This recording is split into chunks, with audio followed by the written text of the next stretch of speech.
Before we dive into this heart-stopping story, please make sure to hit that subscribe button and smash the like icon right now. Your support helps us bring you more incredible true stories that challenge everything you think you know. Thank you for being here with us. Let me take you back to June 2014, to one of the most breathtaking and unforgiving landscapes on Earth, the Grand Canyon in Arizona. Picture this: a 26-year-old mother named Jessica Bennett, her 31-year-old husband Michael, and their precious infant son Liam. They arrived at the famous Bright Angel Trail on a scorching morning, the sun already burning the rocky slopes, the air heating up to a blistering 95 degrees Fahrenheit. At 8:15 a.m., security cameras captured them entering the trail, smiling, hopeful, carrying their baby into what they believed would be a peaceful family adventure. But by evening, they never returned. And what happened next would shake an entire nation to its core. Jessica Bennett was, by all accounts, the definition of a devoted mother. Friends described her as someone whose entire world revolved around her son. Every free moment belonged to Liam, but investigators later uncovered something haunting beneath that calm exterior: a deep, almost palpable anxiety. A close friend recalled seeing Jessica in the weeks before the trip, her hands trembling slightly as she adjusted her baby's sun hat, her gaze often distant and glassy, as if she were calculating something impossible, something final. Michael tried to be her rock, but colleagues later testified that he, too, carried a hidden weight. His shoulders were unnaturally tense, his usual warmth replaced by a quiet withdrawal. The morning of June 15th began with a phone call. According to Jessica's mother, her daughter called at 7 a.m. Her voice was unnaturally soft, stripped of emotion. She repeated one phrase several times: "I just want Liam to be happy." At the time, those words sounded like simple maternal love. Later, they would echo with a chilling, prophetic weight. By 8:15 a.m., surveillance cameras at the Bright Angel Trail entrance recorded the Bennett family stepping out of the parking area. Michael carried a large backpack. Jessica held their baby. To any observer, they looked like an ordinary, happy couple of tourists preparing for a daytime walk through one of the world's greatest natural wonders. The Bright Angel Trail is a narrow, winding path that descends miles into the canyon, surrounded by red rock formations and steep, dizzying drop-offs. This terrain is notorious for its treacherous descents and sudden temperature shifts depending on how deep you venture. The family had no plans for an extended hike. They had an infant with them, after all. Yet by nightfall on June 15th, they had not returned to their hotel, where they had left most of their belongings. When the hotel manager noticed the guests were missing around 10 p.m., he alerted park security. A search operation launched immediately. The first discovery was their vehicle, parked at the Mather Point Overlook, a popular viewpoint offering panoramic canyon vistas. Police arriving at 2:30 a.m. documented a strange scene. The car's interior was completely empty. The keys were still in the ignition, a serious safety violation. Michael and Jessica's mobile phones lay on the dashboard, both powered off. But what stunned investigators most was the trunk's contents: backpacks filled with baby formula, water reserves, and medications for the child. This created a powerful impression that the family had only planned to step away from the car for a few minutes. Yet something had forced them to change their plans, or prevented them from returning. Park rangers analyzing the vehicle's condition noted no signs of struggle or forced entry inside the cabin. Everything suggested the Bennetts had voluntarily left the car, taking only minimal belongings with them. The area around Mather Point was thoroughly combed with flashlights, but nighttime searches deeper into the canyon were deemed too dangerous for rescuers. The Bright Angel Trail at night transforms into a hazardous zone. Visibility drops to zero, and a single misstep on the narrow rocky ledge could be fatal. Investigators attempted to reconstruct the family's route by interviewing other tourists who might have seen them on the trail after 8 a.m. Yet no one could confidently confirm encountering the couple and their child. The Grand Canyon, with its endless labyrinth of rock formations and deep shadows, was already concealing the first traces of a tragedy that had already begun to unfold. Every minute of delay reduced the chances of a successful outcome, especially with a small child involved in the desert heat. By the morning of June 16th, helicopters equipped with thermal imagers and over 30 experienced rangers were deployed, combing the northern and southern sections of the trail. According to the park's meteorological report, temperatures at the canyon bottom had already reached 110 degrees Fahrenheit. The morning of the third day of searching was unusually quiet. One experienced ranger moving along the western section of the viewpoints on Desert View Drive approached a location called Abyss Overlook. This spot is known for its vertical drop of nearly 3,000 feet, an absolutely sheer wall of red sandstone leading into the canyon's endless void. It was here, at 10:15 a.m., that he noticed a bright, out-of-place spot right at the cliff's edge. It stood out against the monotonous gray-red landscape. According to the ranger's report, it was a large, dark blue sports bag. It wasn't placed haphazardly. It stood neatly, almost deliberately, on a flat rock just inches from the abyss. When the man approached, he heard a faint whimper.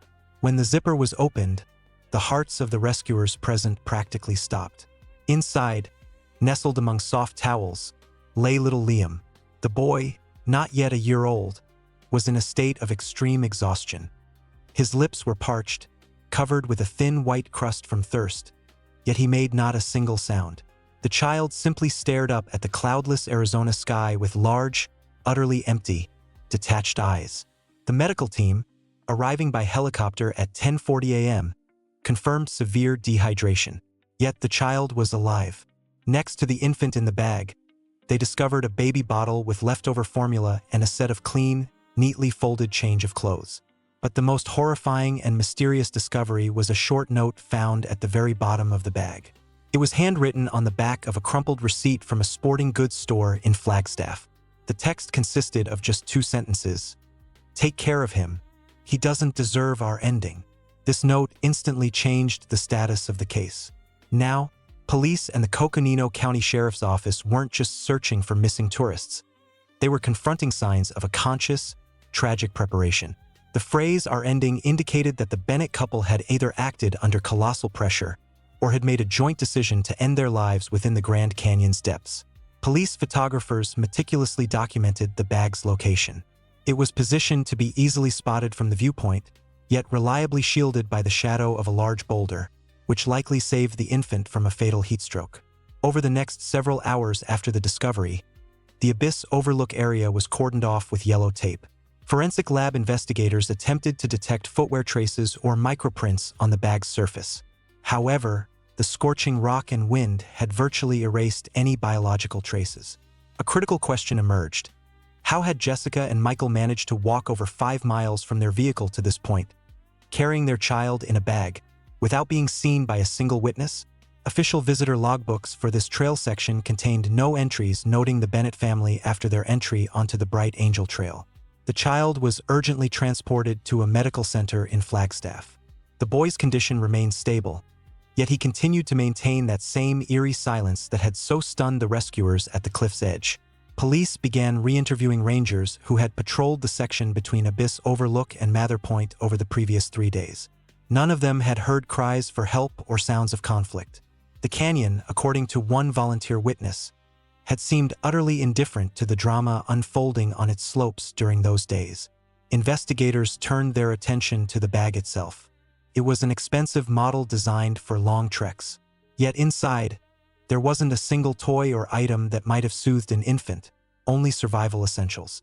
This reinforced the theory that the parents had been preparing to leave the child for an extended period.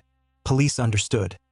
If Michael and Jessica weren't under the influence of a third party, then their disappearance was part of a carefully thought-out scenario. But what could have driven a young couple from a successful suburb to travel to one of America's most dangerous places to put an end to their lives? The question, "Where are they?" now echoed in the search operation headquarters every minute. Rangers began examining the slopes directly below Abyss Overlook using high-magnification binoculars. The depth of the chasm at this point reached 3,000 feet, and the terrain below was so complex that even helicopters couldn't approach closely enough due to strong updrafts. Searching for bodies, if they were there, promised to become the most challenging phase in the park's entire history. The place where Liam was found became the embodiment of a mystery the canyon was in no hurry to reveal. On June 18, 2014, while little Liam was being examined in the Flagstaff Hospital, the state's forensic laboratory focused on the main piece of physical evidence, the note found in the sports bag. That small scrap of paper, which turned out to be the back of a receipt from a Flagstaff outdoor gear store, became the key to understanding the inner state of those who had left the child over the abyss. graphological analysis conducted by Arizona Department of Public Safety specialists yielded the first definitive results. The text had been written by a woman. Experts noted that the handwriting belonged to someone in a state of extreme psycho-emotional distress. The letters were uneven. Some words appeared blurred due to hand tremors, and the pen pressure varied constantly, from barely visible lines to deep grooves that nearly tore through the paper. The graphologist's report noted that such handwriting characteristics indicated deep hysteria or incredible haste. Every stroke of the note, "Take care of him. He doesn't deserve our ending," breathed with a sense of finality and hopelessness. While experts studied the paper, a team of detectives began meticulously unraveling Michael Bennett's life. Outwardly, his story looked like the embodiment of the American dream. A 31-year-old successful manager at a major logistics company, a beautiful suburban home, a young wife, and an infant. However, a financial audit, the results of which arrived on June 19th, tore this facade to shreds. It turned out that beneath the shiny surface of prosperity lay a genuine financial catastrophe. According to documents that came into investigators' possession, Michael Bennett had accumulated enormous debt over the previous 2 years. His accounts were empty, and his credit history had become a string of overdue payments and lawsuits. Worst of all, a significant portion of the money had been borrowed from private individuals whose methods had nothing to do with the legitimate banking sector. Investigators discovered that these people were not known for their humanity and demanded repayment using methods of direct physical and psychological pressure.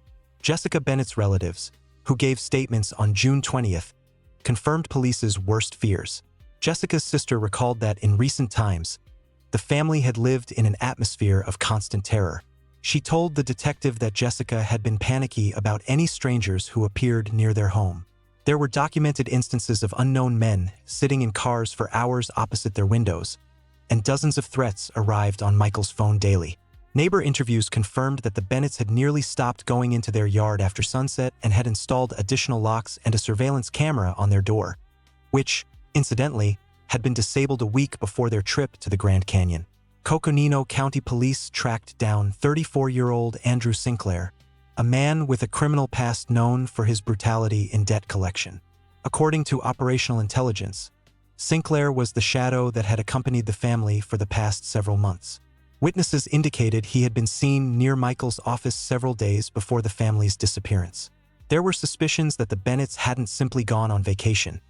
They had been trying to flee from pursuers who had no intention of leaving them alone, even in a national park. However, the theory of a collector's hit ran into a logical dead end. Investigators kept asking themselves the same question. Why kill debtors if they might still find a way to repay the money? A dead client meant lost profit. Furthermore, since the disappearance, no one had demanded a ransom. The presence of a living child, left in a bag, simply didn't fit the modus operandi of professional criminals, who typically don't leave witnesses and show no mercy to infants. Information about the debt trap the Bennetts had fallen into began spreading in the press. The public, fueled by sensational headlines, demanded immediate answers. Under pressure from media and outraged state residents, police were forced to concentrate their main efforts on the theory of abduction and violent murder. Detectives theorized that Andrew Sinclair might have tracked the family onto the Bright Angel Trail, where among the desolate rocks it would be easy to commit a crime. The atmosphere surrounding the case grew increasingly tense. Every discovered detail, from the powered-off phones to Jessica's trembling handwriting, painted a picture of people backed into a corner. For police, it became obvious. What had happened in the Grand Canyon wasn't a random turn of events. It was the result of a prolonged, systematic destruction of people's will. But where exactly had this journey ended for Michael and Jessica? And had their presence in the canyon been an attempt to escape, or the final stop before an inevitable end? The sheriff's office prepared a warrant to search premises linked to Sinclair, hoping to find at least some clue. Meanwhile, park rangers prepared for a new, more detailed examination of the area near Abyss Overlook. They understood that the answers lay not in bank accounts, but where solid ground ended and a 3,000-foot fall began. All traces led to the cliff's edge, but no one yet knew what terrible price had been paid to ensure Liam remained alive in that blue bag. Before we dive deeper into the details of this investigation's most horrifying discovery, please subscribe to the channel, hit like, and leave a comment under this video. Your activity helps YouTube's algorithms promote this content, allowing far more people to see the Bennett family story. Thank you for being with us. On June 20th, 2014, the area around Abyss Overlook was once again cordoned off with yellow police tape. The investigative team from the Department of Public Safety, accompanied by forensic experts, returned to the spot where little Liam had been found 3 days earlier. Now, law enforcement's primary goal was to find direct or indirect evidence of a third party's presence. After receiving information about Michael Bennett's catastrophic deaths and Andrew Sinclair's identity, the theory of an accidental disappearance definitively moved to the background. Detectives were searching for confirmation that a violent confrontation had occurred on this narrow, rocky ledge. A thorough examination of the section located directly at the cliff's edge yielded the first results, which were recorded in the official crime scene report at 12:30 p.m. Forensic experts noticed the anomalous condition of the soil and sparse vegetation. Within a 10-foot radius of where the blue bag with the child had stood, chaotic traces were observed. Small rocks had been displaced from their natural positions, and the scant tough grass poking through the red sandstone had been heavily trampled and uprooted. According to experts' conclusions, the nature of the surface damage didn't correspond to the usual behavior of tourists stopping for photos. It looked like the consequence of a prolonged struggle or intense scuffling between several people. The report noted that the direction of displaced rocks indicated movement toward the cliff. These findings fit perfectly with the working theory of an attack. Detectives theorized that Andrew Sinclair's people might have tracked the Bennetts into the canyon, cornering them at the cliff's edge for a serious conversation that quickly escalated into violence. Now that signs of a struggle had become obvious, an urgent need arose to look over the edge, where the logic of the discovered traces led.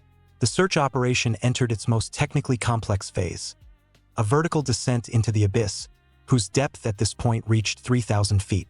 To execute this task, a special team of mountaineer rescuers from the National Park Service was brought in. Work was complicated by gusty winds, which at this section created unpredictable air currents capable of knocking a person off the cliff. At 1:45 p.m., the first two rescuers began their descent on special ropes. Every movement they made kicked up clouds of acrid red dust that settled on their equipment.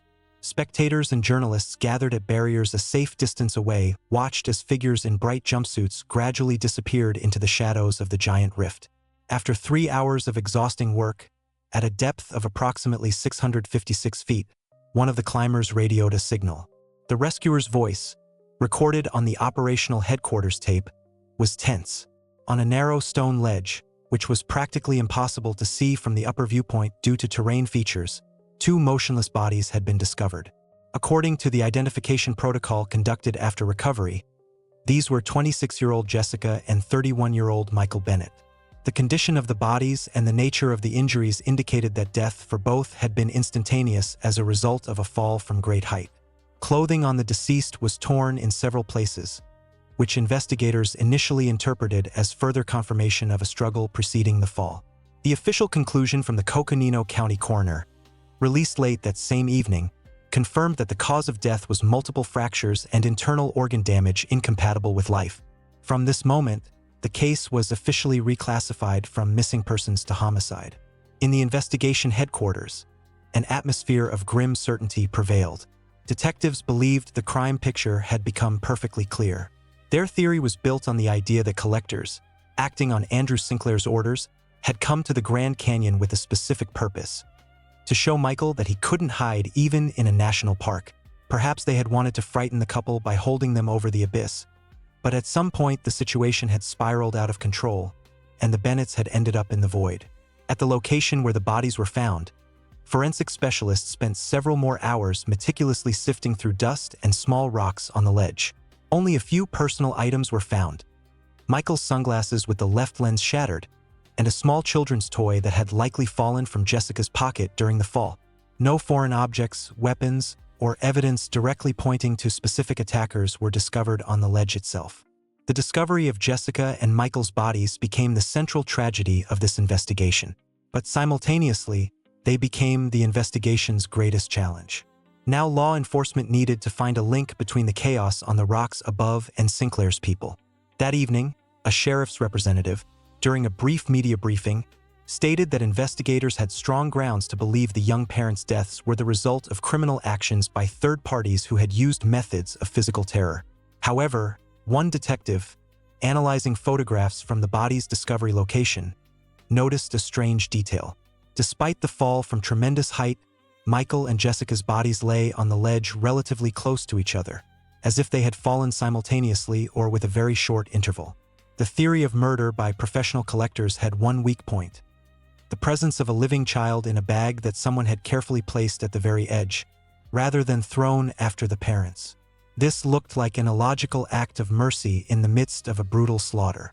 The Grand Canyon had returned the bodies, but the main mystery of those final seconds before the fall remained hidden deep in the shadows of Abyss Overlook. Every discovered clue seemed only to further complicate the true sequence of events that had led to a small child being left an orphan on the very edge of the abyss. On June 21, 2014, at 6 a.m., an operational team from the Coconino County Sheriff's Department conducted the arrest of 34-year-old Andrew Sinclair. He was taken into custody directly at his own home in Flagstaff. At the time of arrest, Sinclair offered no physical resistance. However, his behavior, recorded on the police body camera, was pointedly defiant. The man acted as if he had anticipated law enforcement's visit, and his face expressed no emotion except slight contempt. During the interrogation, which began at 9:30 a.m. in the sheriff's office, Sinclair remained calm and confident. He declined the services of a public defender, stating that his personal attorney would arrive shortly. According to the interrogation transcript, Sinclair did not deny knowing Michael Bennett. He confirmed to investigators that he had indeed pressured Michael over the enormous debt. A witness, one of the sheriff's deputies, later recalled that the detainee spoke about threats and intimidation of the Bennett family as a routine part of his work. Showing no signs of remorse, he admitted visiting their home but categorically denied his presence in the Grand Canyon on the days of the tragedy. When asked by an investigator about his whereabouts on June 15th, Sinclair answered with a short phrase that later became key to his defense. According to the detective who led the case, the detainee leaned back in his chair, looked the officer straight in the eyes and said, "Why would I kill them? Dead people don't pay back debts." This cold logic was a difficult argument, because the Bennett's deaths had indeed deprived Sinclair of any possibility of recovering his money. He insisted his goal had merely been to make Michael pay, not to liquidate the asset. Simultaneously with the interrogation, another team of detectives conducted a sanctioned search of Sinclair's office in Flagstaff. The office, located in an unassuming building on the city's outskirts, turned out to be unexpectedly sterile. Investigators had hoped to find at least some clues there, perhaps the Bennett's personal belongings, receipts from the canyon, or records of conversations. However, the search results, recorded in the official report at 4 p.m., were zero. No physical evidence linking Sinclair directly to a presence near Abyss Overlook was discovered. While Sinclair remained in custody, the forensic laboratory completed a detailed examination of the blue sports bag in which little Liam had been found. This report became a genuine shock to the investigation and cast doubt on the entire theory of murder by outside parties. The examination showed that on the bag's surface, on its handles, zippers, and even on the feeding bottle, not a single foreign fingerprint was found. All discovered fingerprint traces and DNA belonged exclusively to Jessica and Michael Bennett. This fact drove police into a corner. If Andrew Sinclair or his associates had attacked the family at the cliff's edge, if chaos and a struggle had ensued, then how could they have left not a single trace on the bag? Moreover, if criminals had wanted to eliminate witnesses, they would hardly have carefully packed the child, observing such sterility. The theory of murder by professional collectors began to crack under the weight of scientific facts. However, the greatest mystery lay not in fingerprints, but in timing. Investigators cross-referenced the data. The Bennett family was last seen at 8:15 a.m. on June 15th. Liam was found only on the third day of searches, June 17th. When medics examined the child, they noticed one detail that had previously seemed secondary. The boy was dressed in clean clothes, and his diaper had been changed recently, literally just a few hours before rescuers found him. Furthermore, despite dehydration, the child's condition indicated that someone had been caring for him throughout those 3 days. Detectives faced a paradox that didn't fit any logical scheme. If Michael and Jessica had died on the first day, falling from the cliff after a struggle with attackers, then who had been hiding on the scorching rocks with an infant for 3 days, who had changed his clothes, who had fed him formula, and who, in the end, had placed the bag at the cliff's edge precisely when rescuers were already nearby. These questions remained unanswered. Sinclair's slippery alibi, reinforced by the absence of his biological traces at the location where the child was found, made his detention increasingly unjustified. Detectives understood they were missing something very important in the chronology of events. The empty bag, which contained nothing but the child's belongings and the note, became a symbol of the investigation's helplessness before the canyon's mystery. Everyone awaited the results of the autopsies of Michael and Jessica's bodies, hoping that medical examination would finally put an end to the question of their time of death. However, no one was prepared for those results to turn the case upside down and force detectives to look for the killer in a completely different place than they were accustomed to. June 23, 2014, became the day when the investigation's official theory, built around Andrew Sinclair's brutality and that of his associates, began to crumble under the scalpel of the pathologist. At the Flagstaff Medical Center morgue, a full autopsy of Jessica and Michael Bennett's bodies was conducted. Investigators, expecting to find confirmation of violent death, signs of blows, gunshot wounds, or at least characteristic bruises on the forearms indicating self-defense, were stunned by the results. According to the official coroner's conclusion, no defensive wounds were discovered on either deceased's body. Michael Bennett's hands were clean. No foreign epithelium that might have remained after a struggle was found under his fingernails. All injuries recorded by experts were of identical nature. Bone fractures, ruptures of internal organs, and massive hemorrhages were the result exclusively of a fall from a height exceeding 600 feet and subsequent impact with the rocky ledge. This essentially negated the theory that the family had been forcibly pushed from the cliff after a prolonged scuffle, the traces of which rangers had seen above. But the real sensation awaited detectives in the section of the report specifying the precise time of death. Using methods of body temperature assessment, stages of rigor mortis, and entomological data, experts established a critical discrepancy in the timing of the spouses' deaths. Michael Bennett had died on the very first day of their journey, June 15, 2014, at approximately 10:15 a.m. This occurred just 2 hours after they were recorded by cameras at the trail entrance. But Jessica Bennett's death occurred only on June 17th, approximately at 7 a.m., 3 hours before the rescue team discovered the blue bag with Liam at the edge of Abyss Overlook. These numbers painted a picture that made even experienced investigators' blood run cold. It meant that the 26-year-old woman had spent nearly 3 days on the very edge of the abyss. All that time, she had been on that same ledge where the bag was found, with her husband's body lying deep below on the canyon's stone shelf. For 48 hours, she hadn't called for help, hadn't tried to reach people, and hadn't left the child. All that time, she had been the only living soul on the scorching platform of Abyss Overlook, holding her baby in complete solitude and the desert silence. Parallel to the coroner's work, pediatricians at the Flagstaff Hospital conducted an in-depth examination of Liam. When the results of the boy's blood tests arrived at the sheriff's office on June 24th, another piece of the puzzle fell into place. The boy was found to have a rare metabolic disorder, ornithine transcarbamylase deficiency. This is a genetic condition in which the body cannot properly eliminate ammonia, leading to rapid brain intoxication. Without daily intake of specific, expensive medications and a strict diet, the child was doomed to a slow and agonizing decline. This medical report shed light on the true cause of Michael Bennett's financial collapse. Investigators returned to studying his bank transactions and discovered that all money borrowed from Andrew Sinclair and other private creditors hadn't gone toward luxury or gambling. Every cent had been spent on experimental treatment for their son in private clinics not covered by insurance. However, according to medical reports from May 2014, the treatment wasn't yielding the desired results. Liam's condition continued to deteriorate, and Michael's debts grew in geometric progression. According to one detective conducting a re-examination of the items in the child's bag, they found empty medication packages that hadn't been recorded during the initial search. This meant Jessica had continued giving her son medications even while on the cliff's edge, using up the last reserves. It became clear why the child was relatively clean and fed.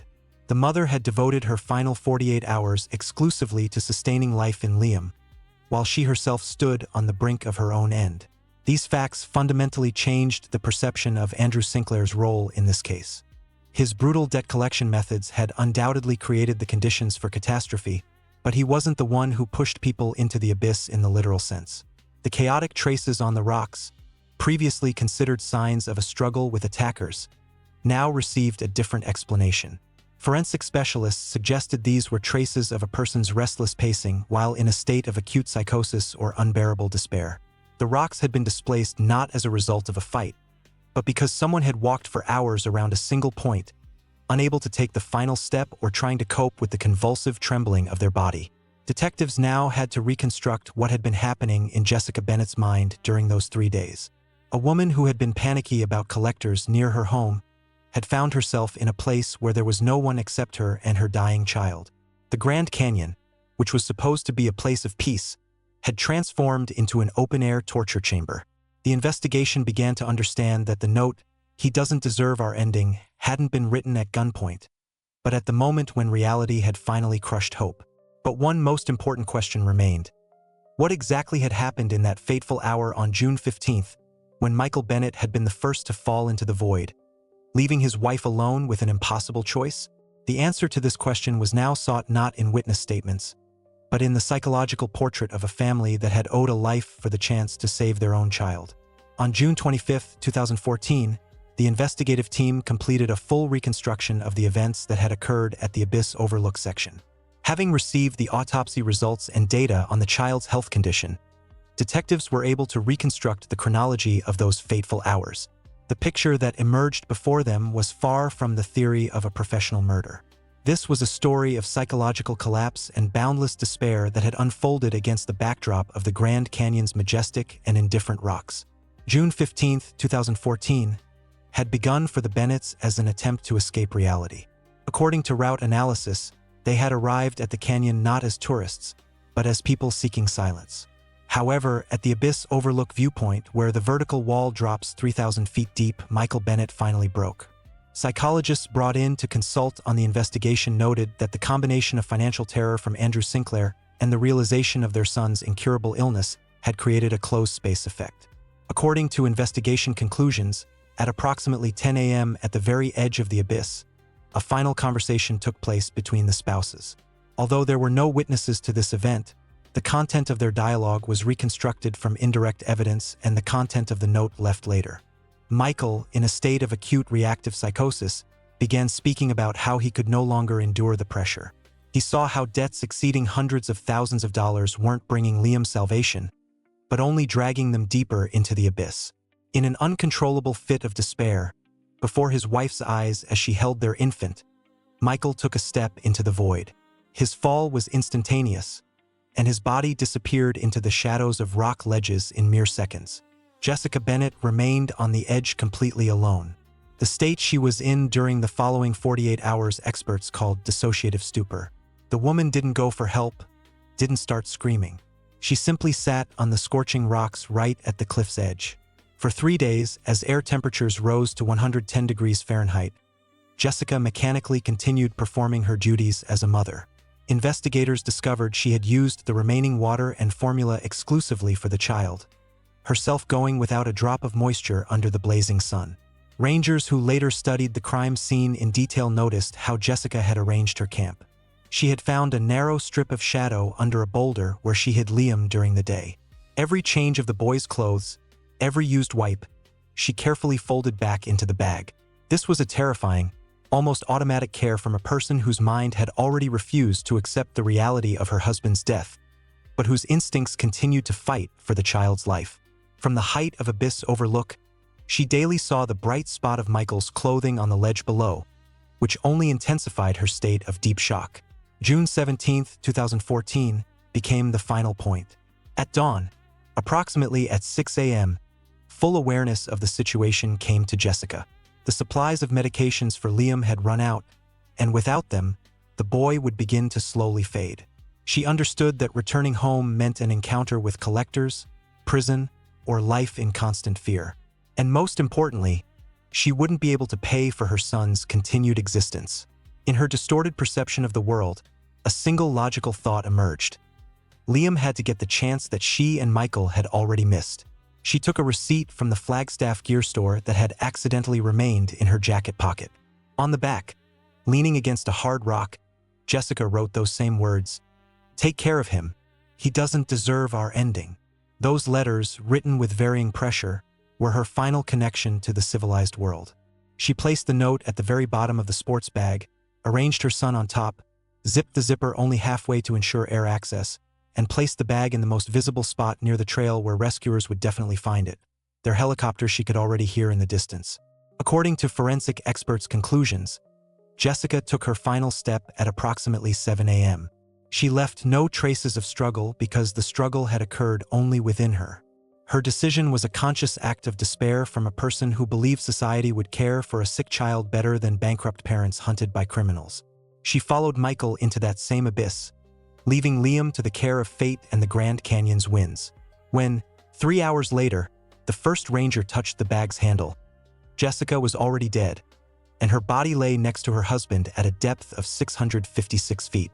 Abyss Overlook once again fell silent, disturbed only by the infant's whimpering, who didn't yet know he had become the center of a national tragedy.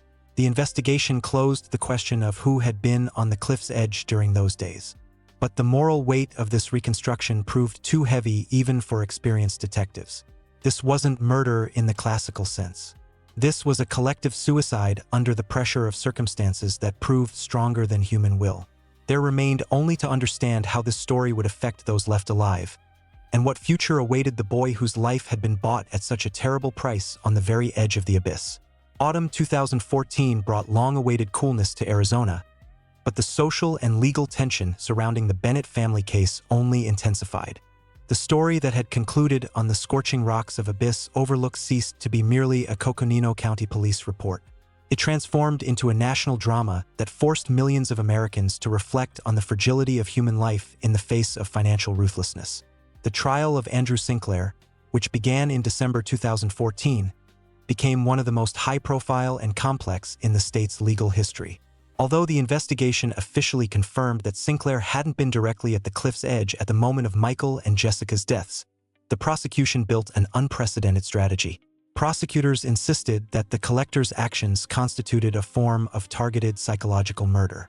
In the courtroom, according to eyewitnesses, a suffocating silence reigned when jurors were shown printouts of hundreds of text messages sent to Michael's phone. In these messages, Sinclair methodically described what he would do to their home and their son's future if the debt wasn't repaid. Testimony from Jessica's sister, who described her sister's panic attacks and her fear of even approaching windows, became the emotional peak of the trial. A psychological evaluation presented to the court noted that the Bennetts had been in a state of social isolation and terror. Sinclair's methods were recognized as ones that consciously destroyed victim psyches, leaving them no room for logical thinking. In March 2015, the jury returned a verdict: guilty of causing suicide under aggravating circumstances. Andrew Sinclair was sentenced to 25 years in prison without the possibility of parole. This sentence became a legal precedent that forever changed the rules of the game for private creditors in the United States. Under public pressure, with over 500,000 signatures collected, the U.S. Congress initiated consideration of a package of laws subsequently nicknamed the Bennett Act. These legislative changes established strict boundaries for collection activities, prohibiting any form of nighttime pursuit, psychological pressure on relatives, and intimidation based on children's health conditions. Liam's case became the catalyst for creating a special government fund to support families facing catastrophic expenses for treating rare diseases. While Washington's legal offices changed laws, something journalists called a miracle over the abyss was taking place at the Flagstaff Medical Center.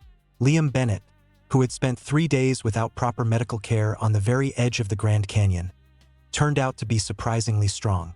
Thanks to the story's publicity, benefactors from around the world raised over $3.2 million for his treatment. This sum allowed for a series of experimental procedures and ensured a lifetime supply of medications to correct his rare metabolic disorder. Today, Liam lives in a small town in Oregon under the guardianship of Jessica's sister and her husband. According to people close to the family, he is growing up quiet and exceptionally observant. In his room are kept only a few items from his past life: that same blue sports bag that became his cradle for 3 days, and the original note written by his mother's hand. His guardians decided to hide nothing from him. Liam knows the truth about the events of 2014 not as a story of weakness, but as a tale of the highest form of self-sacrifice. He knows that every step he takes today is a victory of his mother, who fought for 3 days against wind, heat, and her own shadow so that he could breathe. The Grand Canyon, which witnessed this drama, remains unchanged. The Abyss Overlook viewpoint continues to attract thousands of tourists with its majestic emptiness. But for the rangers who patrolled this section on those June days, this place will forever remain special. In National Park Service reports, the Bennett incident is no longer mentioned. However, local workers say that when dusk falls on the canyon and the wind begins to whistle through the rock ledges at a depth of 600 feet, it seems as if the rocks still hold the echo of those events. A symbolic detail of this story is an old metal fence post near Abyss Overlook, on which someone once scratched a small heart. It was right next to this post that Jessica placed the bag before taking her final step. Today, this post has become a place where people who know the story bring small stones as a sign of respect. It is the only unofficial monument to a woman who held her son over the abyss for 3 days before surrendering to the force of gravity and her own despair. The Bennett family's story ended tragically, but it left behind a legacy measured not only in the lives of other debtors saved, but in the life of one child. Liam doesn't remember his father's face or his mother's voice, but he carries within him their final will. The canyon returned Michael and Jessica's bodies to the earth, but it couldn't take away the memory of a mother whose instinct proved stronger than the Arizona sandstone rocks. On the edge of the abyss, where the earth ends and the sky begins, an invisible trace of faith remains forever, that a son's life is worth any price, even the most terrible one.